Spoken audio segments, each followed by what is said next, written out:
فاسألوا أهل الذكر إن كنتم لا تعلمون۔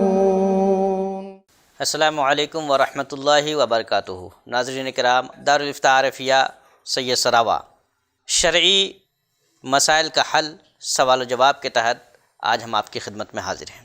قربانی کا یہ مہینہ ہے، عید الاضحیٰ کی نماز ادا کی جائے گی اور لوگ قربانی اللہ کی بارگاہ میں پیش کریں گے۔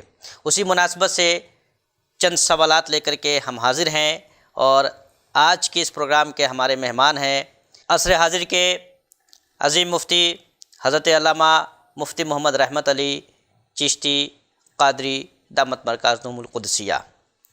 حضرت کا آج کی اس محفل میں استقبال ہے۔ حضرت سے ہم چند سوالات کریں گے جو لوگوں کی طرف سے ہمارے پاس آئے ہیں، تاکہ لوگوں تک دین کے شرعی مسائل پہنچ سکے۔ قربانی نہ صرف یہ کہ اسلام میں بلکہ تمام مذاہب میں اس کا تصور پایا جاتا ہے۔ ہم جاننا چاہیں گے کہ اسلام میں قربانی کا تصور کیا ہے اور اسلام میں قربانی کی اہمیت کیا ہے۔ اس حوالے سے مفتی صاحب قبلہ ارشاد فرمائیں۔ بسم اللہ الرحمن الرحیم۔ اسلام میں قربانی کی بڑی اہمیت ہے۔ عبادت کے طور پر قربانی اسلامی شریعت میں مشروع ہے۔ قربانی کے حوالے سے کہ قربانی کی کیا اہمیت ہے، خود اللہ کے نبی صلی اللہ تعالیٰ علیہ وسلم کے فرمودات، آپ کے ارشادات میں بہت ساری حدیثیں اس بات پر شاہد ہیں، جو حدیثیں ہمیں بتاتی ہیں کہ قربانی کی کیا اہمیت ہے۔ جیسے حضرت زید بن ارقم رضی اللہ تعالیٰ عنہ روایت کرتے ہیں کہ صحابہ کرام نے اللہ کے نبی صلی اللہ علیہ وسلم سے عرض کیا، یا رسول اللہ، یہ قربانیاں کیا ہیں؟ تو اس سوال کے جواب میں اللہ کے رسول صلی اللہ علیہ وسلم نے ارشاد فرمایا کہ یہ قربانی تمہارے باپ ابراہیم علیہ السلام کی سنت ہے۔ پھر صحابہ کرام نے عرض کیا، یا رسول اللہ، اس قربانی کرنے میں ہمیں کیا ثواب ملے گا؟ تو آپ نے ارشاد فرمایا کہ ہر بال کے بدلے ایک نیکی ہے۔ اس سے آپ اندازہ کریں کہ قربانی کرنے کا کتنا بڑا اجر اللہ کے نزدیک ہے اور کس قدر ثواب قربانی کرنے پر ہے۔ جبکہ ایک حدیث میں اللہ کے نبی صلی اللہ علیہ وسلم نے ارشاد فرمایا کہ جو شخص قدرت رکھتا ہو، استطاعت رکھتا ہو قربانی کرنے کی، یعنی اس کے پاس گنجائش ہو حاجت اصلیہ سے کے علاوہ اس کے پاس اس قدر مال ہو کہ جس سے وہ قربانی کا جانور خرید کر اللہ کی راہ میں قربانی کر سکتا ہے، پھر بھی وہ قربانی نہ کرے، تو ایسے لوگوں کے بارے میں اللہ کے نبی نے ارشاد فرمایا کہ جو شخص قربانی نہ کرے وہ ہماری عیدگاہ کے قریب نہ آئے۔ اس سے اندازہ ہوا کہ قربانی کی اسلام میں کتنی اہمیت ہے اور اللہ کے نزدیک کس قدر اجر ہے۔ قربانی ایک ایسی عبادت ہے جو صرف اسلام ہی میں نہیں بلکہ جب سے اس روئے زمین پر انسان کا وجود ہوا ہے اس وقت سے یہ قربانی کا سلسلہ ہے۔ پوری دنیا میں جو مذہب رائج ہیں ان مذہبوں کو دیکھیں گے، ان کی تاریخ کو آپ پڑھیں گے تو آپ کو معلوم ہوگا کہ ہر مذہب میں قربانی کا تصور موجود ہے، کسی نہ کسی صورت میں قربانی موجود ہے۔ تو اس سے بھی اندازہ ہوتا ہے قربانی کی کیا اہمیت ہے اور قربانی کس قدر اللہ کو پسند ہے کہ بندہ اپنے مال سے جانور کو خرید کر اللہ کی راہ میں خود صرف اور صرف اس کی رضا کے لیے پیش کرے، قربان کرے۔ مفتی صاحب قبلہ، آپ نے ابھی کہا کہ قربانی وہ لوگ جو جانور خریدنے کی طاقت رکھتے ہیں، حاجت اصلیہ کے سے زائد ان کے پاس اتنا پیسہ ہو کہ وہ جانور خرید سکیں اور وہ قربانی کرنا چاہیں۔ پھر آپ نے ایک حدیث بیان کی کہ ایسے لوگ اگر قربانی نہیں کرتے ہیں تو اللہ کے نبی صلی اللہ علیہ وآلہ وسلم نے یہ بات بیان فرمائی ہے کہ وہ ہماری عیدگاہ کے قریب نہ آئیں۔ اس میں حاجت اصلیہ سے زیادہ مال، وہ اسلامی ٹرم میں انہیں صاحب نصاب کہا جاتا ہے، مالک نصاب کہا جاتا ہے۔ تو مالک نصاب پہ زکوٰۃ بھی ہے، مالک نصاب پہ قربانی بھی ہے، تو وہ کون لوگ ہیں جن کے اوپر قربانی لازم ہوگی؟ کیا وہی لوگ ہیں جن کے اوپر زکوٰۃ لازم ہوتی ہے، یا زکوٰۃ اور قربانی کے نصاب میں تھوڑا سا فرق ہے؟ اور کیا فرق ہے، تھوڑی سی وضاحت فرما دیں۔ یہ صدقہ فطر